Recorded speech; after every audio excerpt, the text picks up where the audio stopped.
কুমারের চক্রান্তে এবার বিপদে পড়েছে সূর্যদীপা।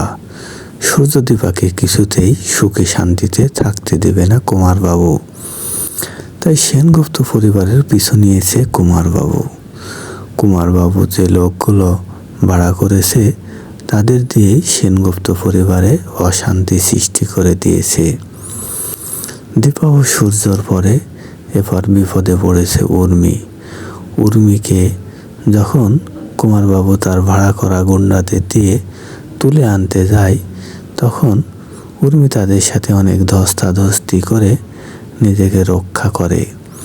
উর্মিকে বিপদের মুখ থেকে জয় ও সাক্ষ্যদেব সেখানে গিয়ে তাদের সাথে সংগ্রাম করে উর্মিকে কুমারবাবুর লোকদের হাত থেকে বাঁচায়। তবে উর্মির ভিতর থেকে ভয় কিছুতেই দূর হয় না। উর্মির সাথে যে খারাপ ব্যবহার করা হয়েছে সেটা সে মনে করে এবং কাঁদতে থাকে, কিন্তু সে ঘটনা দীপাকে বলতে চায় না, কারণ দীপা এটা শুনলে চিন্তিত হবে এবং টেনশনে পড়ে যাবে। দীপা এমনিতেই কুমারবাবুর ভয়ে আছে যে সে কখন সেনগুপ্ত বাড়ির কার্যে ক্ষতি করে বসে।